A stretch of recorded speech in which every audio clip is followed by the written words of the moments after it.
Hi friends, good evening. तो आज हम बात करने वाले हैं परसेंटेज के पार्ट 11 के बारे में।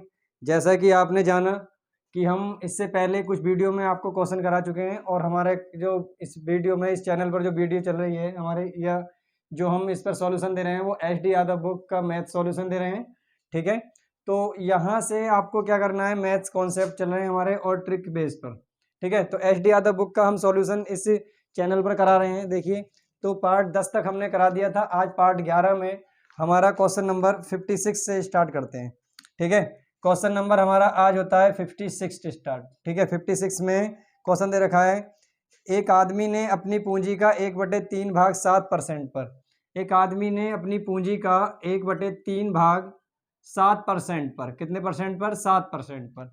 फिर कह रहा है क्वेश्चन में, और 1/4 भाग, भाई 1/4 भाग दे रखा है उसने 8% पर, 1/4 भाग दे रखा है 8% पर, और कह रहा है शेष यानी रिमेनिंग का। ठीक है, शेष का कितना परसेंट? 10% पर। ठीक है, शेष भाग जो है 10% पर दे रखा है।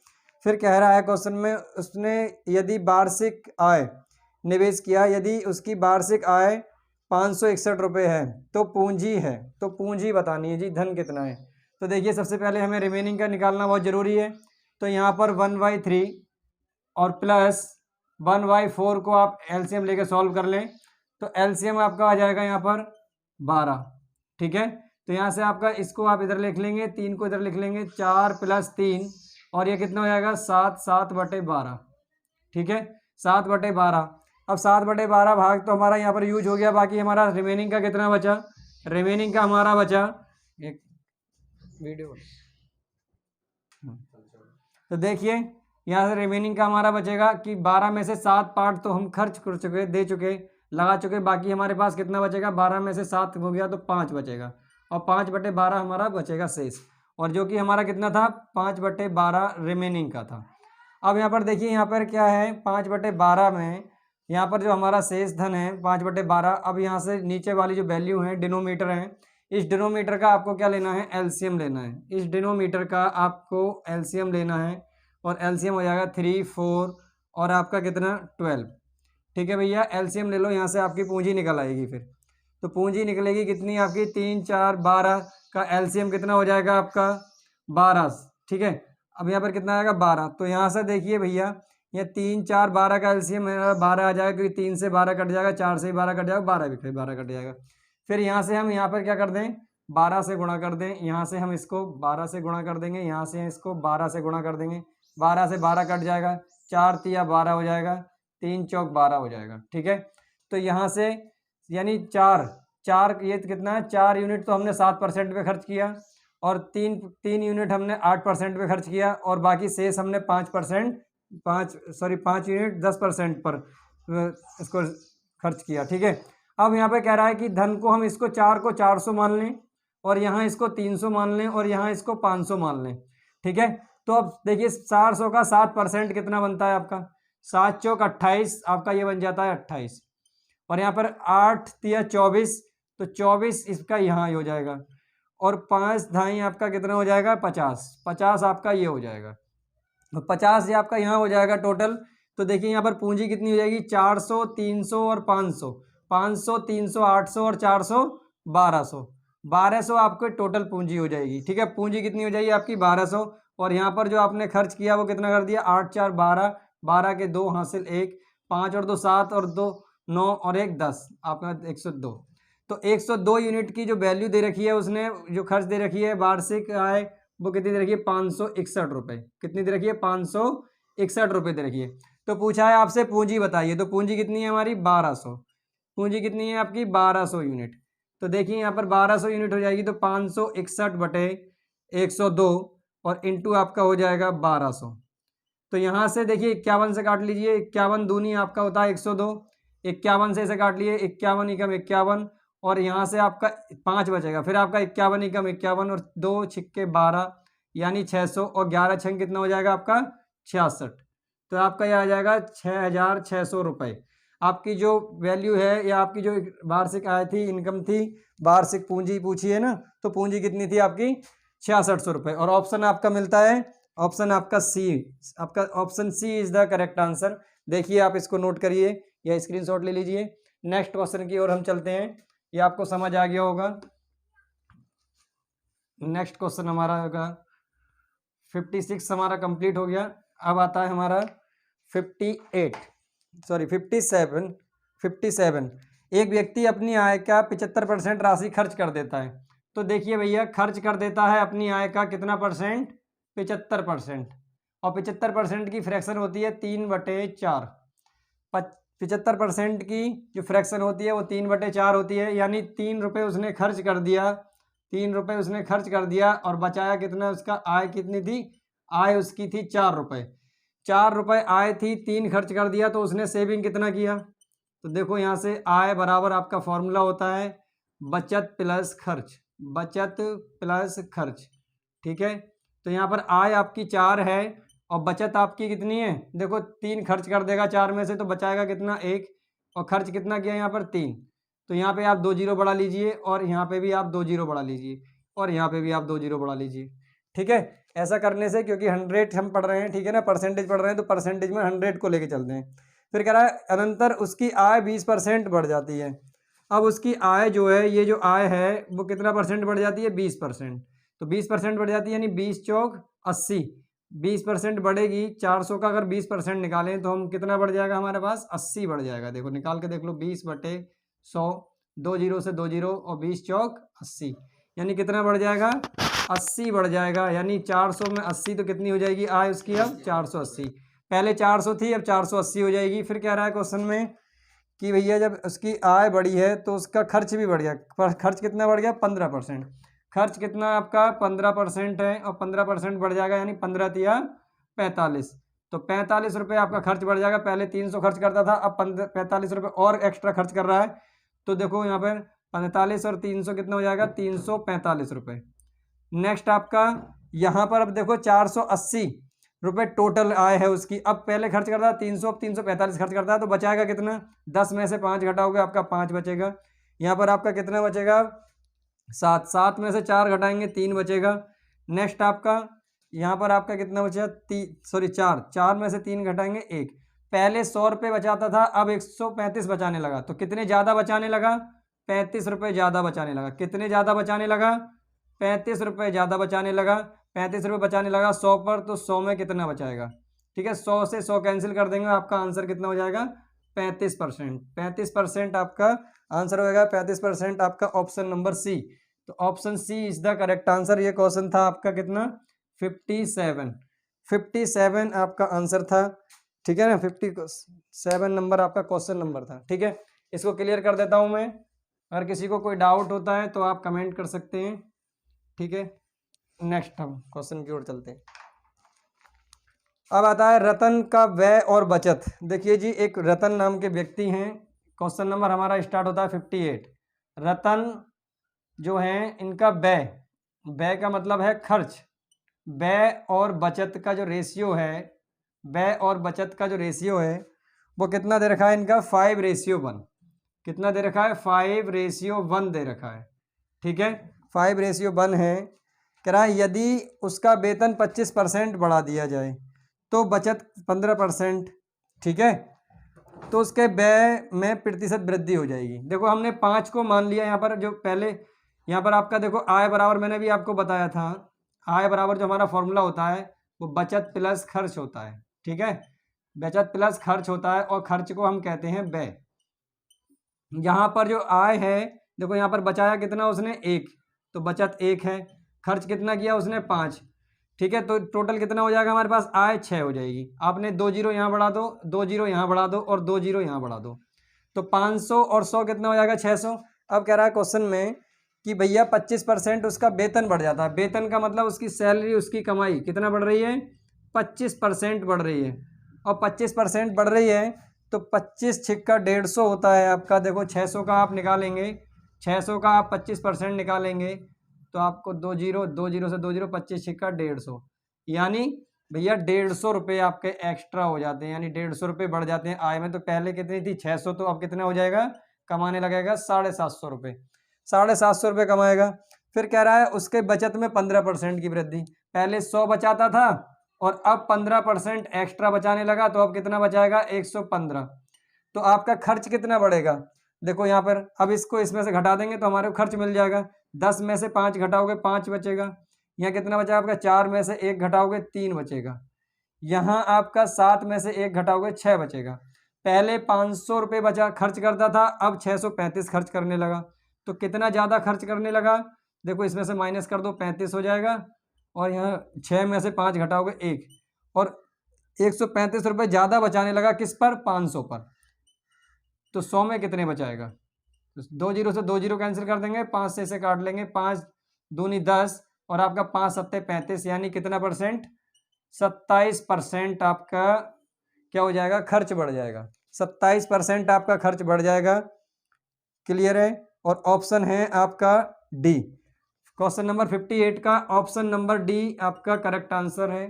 ठीक है, 58 क्वेश्चन नंबर, ठीक है, 58 का आंसर नंबर है डी, ऑप्शन है डी। इसको आप नोट कर लीजिए या एक स्क्रीनशॉट ले लीजिए, मैं इसको क्लियर कर देता हूँ। नेक्स्ट क्वेश्चन की ओर चलते हैं। नेक्स्ट क्वेश्चन हमारा आता है, स्टार्ट होता है 59। कितना होता है जी, 59 स्टार्ट होता है। कह रहा है ए बी कम का सम दे रखा है। ठीक है, सम ऑफ द 3 पर्सन, यानी 3 पर्सन का या 3 व्यक्तियों का योग दे रखा है। आय का योग दे रखा है 3 व्यक्तियों की। तो ये आय का योग दे रखा है। अब कह रहा है भैया कि इनकी जो खर्च का अनुपात है, खर्च दे रखा है परसेंटेज में दे रखा है। ए का खर्च अलग दे रखा है, बी का खर्च अलग दे रखा है, सी का अलग दे रखा है। ए का, बी का, सी का। तो ए कितना बचाता है भैया, खर्च करता है, सॉरी ये खर्च के अनुपात चलेंगे, खर्च में ये खर्च कर रहे हैं। ठीक है, तो यहाँ पर जो ए है वो खर्च करता है हमारा 80%। ठीक है, 80% खर्च कर देता है। बी 85% खर्च कर देता है। और सी आपका कितना खर्च देता है, खर्च 75%। सी आपका 75% खर्च कर देता है। क्लियर। तो ए आपका 80% खर्च करता है और बी आपका 75% खर्च करता है। फिर आगे दे रखा है क्वेश्चन में इनकी बचत का रेशियो, बचत का जो अनुपात है वो कितना दे रखा है, 8, 9, 20। बचत का जो अनुपात है ए बी सी की, ए बी सी की, ठीक है, वो 8 है, 9 है और कितना है जी, 20 है। इनकी बचत का रेशियो दे रखा है 8, 9, 20। तो देखिए यहाँ से सबसे पहले हम इनकी फ्रैक्शन निकाल लें। 80% की फ्रैक्शन होती है 4/5 और 85% की फ्रैक्शन होती है 17/20 और यहाँ पर 75% की होती है 3/4, 3/4। तो यहाँ से भैया ये बचत है आपकी और ये आपका खर्च है। तो यहाँ सर देखिए ये इनकम है 5 यूनिट के, 4 खर्च कर देता है, तो बचाता कितना है जी आपका 1। तो यहाँ से हम पहले 1 यूनिट बचत करता है। ठीक है, तो हम यहाँ से 1 की इनकम निकाल लेंगे। तो 1 यूनिट बचाता है, लेकिन बचाता है यहाँ पर कितना है 8। तो यहाँ पर इनकम कितनी है उसकी, ये नीचे वाली आय हो जाती है हमारी, ऊपर वाला हमारा खर्च हो जाता है। तो देखिए यहाँ से, तो यहाँ से 1 यूनिट की वैल्यू 8 है, तो इनकम कितने की हो रही है जी 5 की। तो 5 यूनिट की वैल्यू कितनी हो जाएगी 40।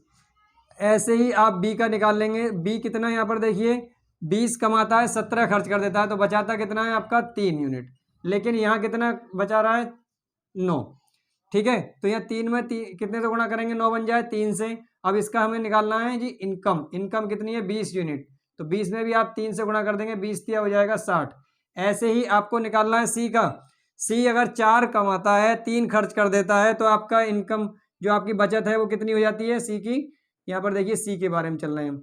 तो यहाँ पर कितना भैया बचाता है वो 20 यूनिट। एक जो है 20 के बराबर है, तो 4 कितने के बराबर हो जाएगा जी आपका 80 के बराबर, क्योंकि एक में आप 20 से गुणा करेंगे तो 20 बनेगा, तो यहाँ भी आप 20 से गुणा कर दो। तो ये आपकी इनकम आ गई, इनकम आ गई। अब आपके इनकम का सम दे रखा है, तो हम भी क्या करेंगे, इनको सभी को जोड़ देंगे। इनकम को इस 40 को जोड़ देंगे, 60 को जोड़ देंगे और 80 को जोड़ देंगे। आपका 60, 40 आपका 100 हो जाता है, 100 और 80 कितना हो जाता है आपका 180 हो जाता है। और 180 यूनिट की वैल्यू आपकी कितनी है 72,000 है। कितनी है जी 72,000 रुपये। ठीक है, अब आपसे पूछ रहा है कि भैया ए का वेतन बताओ, सैलरी ऑफ ए, है ना, फाइंड करना है आपको सैलरी ए का। ए का सैलरी फाइंड आउट करना है। तो ए का जो सैलरी है वो कितना है, यहाँ पर अभी हमने निकाला 40, तो 40 यूनिट की वैल्यू आप निकाल दें। तो 72,000 डिवाइड बाय 180 गुणा 40, 0 से 0 कैंसिल हो जाएगा, 18 चौक 72 हो जाएगा आपका। और 4 चौक हो जाएगा आपका 16, और यहाँ पर 3 जीरो चल रहे हैं आपके, तो ये हो जाएगा आपका 16,000 रुपये। तो यानी उसकी जो सैलरी है एक ही जो आय है वो कितनी है जी, 16,000। अगर आपसे बी पूछता तो बी आप कितना निकाल देते, 60 यूनिट, ठीक है ना। तो आप कितना निकाल देते, 60 यूनिट। तो मैं यहाँ पे निकलवा देता हूँ बी का भी, ठीक है जी, बी का भी निकलवा देता हूँ। बी कितना है आपका, 60 यूनिट, यानी 180 यूनिट की जो वैल्यू है वो कितनी है, 72,000 है। तो यहाँ से 60 यूनिट की वैल्यू कितनी हो जाएगी आपकी, 72,000 डिवाइड बाय 180 गुणा 60। तो यहाँ से 60 तिये आपका हो जाएगा 180, 3 से आप काटेंगे 24 तिये 72, यानी आपका आ जाएगा 24,000। कितना हो जाएगा जी, 24,000। ए का जो सॉरी बी का जो सैलरी है, बी की जो इनकम है वो कितनी है, 24,000। अब बाकी ए का आ गया 16,000, बी का आ गया 24,000, तो बाकी किसका बचा, सी का। इन दोनों को जोड़ करके 72 से घटा देंगे तो आपका सी का निकल आएगा। तो इन दोनों को जोड़ लो पहले आप, तो फिर यहाँ से सी से माइनस कर देना 72,000 में से। तो देखो 72,000 माइनस 0 0, आपके 3 जीरो लग रहे हैं, 3 जीरो को आप पहले ऐसे ही लिख लो। 4 और आपका 6 कितना हो जाएगा, 10। तो 10 का जीरो हासिल आपका 1 लगेगा, 2 और 1 3 और 1 कितना हो जाएगा, 40, ठीक है ना, 4। तो यहाँ से 72,000 में से 40,000 घटा दीजिए, कितना बचेगा आपका, 32,000। कितना बचेगा जी, 32,000। और 32,000 रुपये क्या आ जाएगा आपका, सी का सैलरी हो जाएगा। बी का 32,000 किसकी आ जाएगी, सी की सैलरी आ जाएगी, यानी सी की आय आ जाएगी, इनकम आ जाएगी। और ये आपका कंप्लीट हो जाता है 59 क्वेश्चन। और ऑप्शन आपको मिलेगा इसमें बी, ऑप्शन आपका 59 का बी, और बी इज द आपका करेक्ट आंसर, ठीक है। 16,000 रुपये, क्योंकि उसने ए का पूछा है। अगर आपसे बी का पूछता है तो आप 24,000 बता देते हैं, अगर आपसे सी का पूछता है तो आप 32,000 बता देंगे, ठीक है। तो आप इसको नोट कर लीजिए या स्क्रीनशॉट ले लीजिए। नेक्स्ट क्वेश्चन की ओर हम चलते हैं, मैं इसको क्लियर कर देता हूं।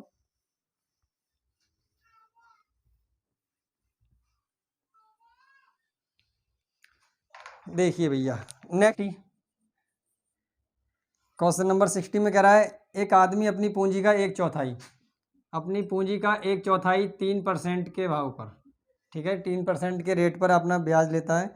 2/3 पर, 2/3 पर आपका 5% लेता है। कितना लेता है जी, 5% लेता है।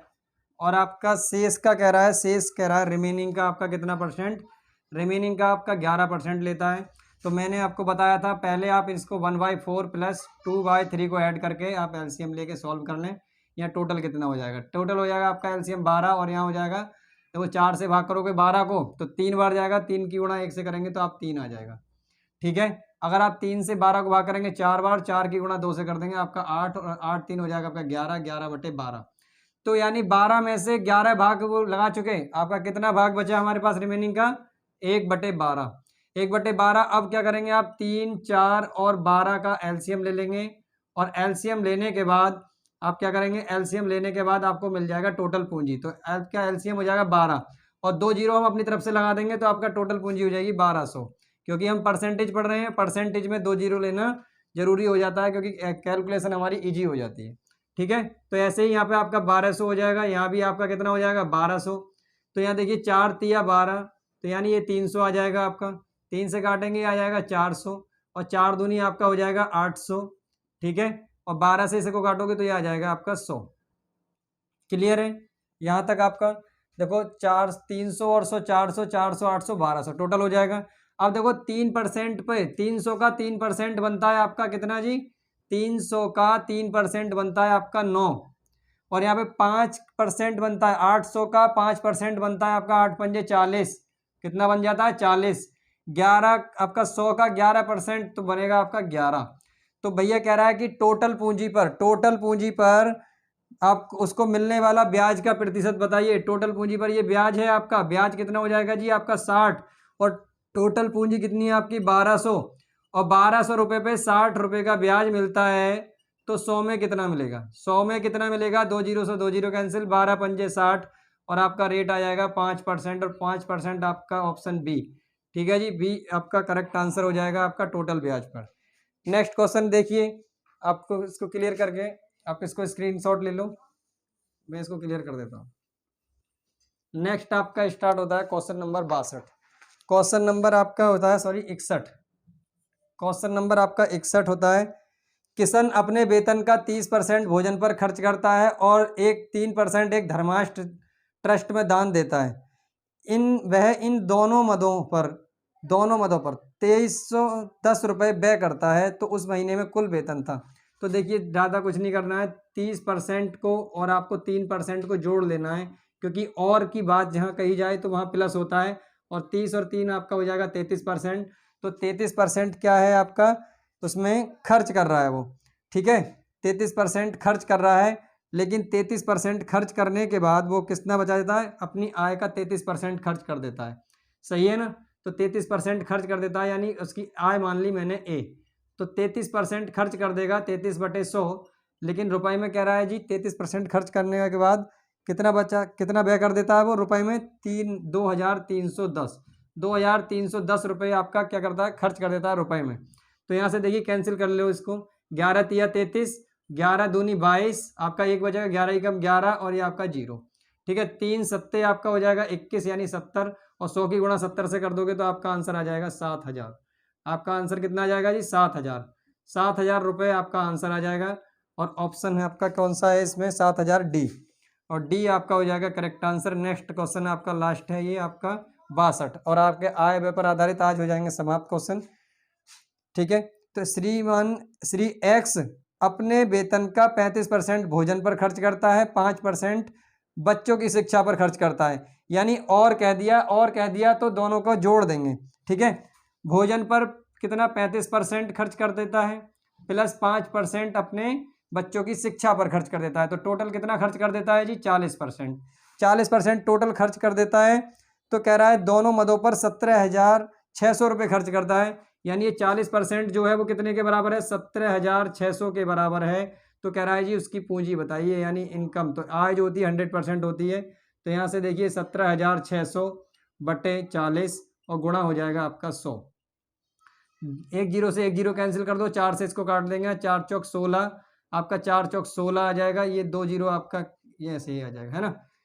4 चौक 16, फिर आपका 4 चौक 16, ठीक है, और ये कितना आ जाएगा आपका 2 जीरो, और यहाँ पे बचा आपका 10 से इसकी गुणा कर दोगे तो आप कितना आ जाएगा, 44,000। कितना आ जाएगा जी, 44,000। 44,000 आपका करेक्ट आंसर है, और 44,000 ऑप्शन में दे रखा है बी। ऑप्शन नंबर बी आपका is the correct answer. Question number 62 तक आपके आय व्यय पर आज खत्म हो गए हैं क्वेश्चन, ठीक है भैया। ये आपका क्या चल रहा था, आय व्यय पर आधारित चल रहे थे, और आय व्यय पर आधारित आज क्वेश्चन हम आपके खत्म हो गए हैं। आय व्यय पर आधारित प्रश्न आपके समाप्त हो चुके हैं, ठीक है। आय व्यय पर आधारित प्रश्न आपके समाप्त हो चुके हैं। अब हम कल जो बात करेंगे चुनाव के बारे में बात करेंगे, चुनाव पर आधारित क्वेश्चनों को करेंगे नेक्स्ट वीडियो में। तो देखिए भैया आप आपका क्या करें, ठीक से इस क्वेश्चनों को और रिवीजन कर लें। जिस क्वेश्चन में आपको डाउट हो वो हमें कमेंट कर सकते हैं, क्लियर है। तो आज के लिए बस इतना ही, जय हिंद फ्रेंड्स।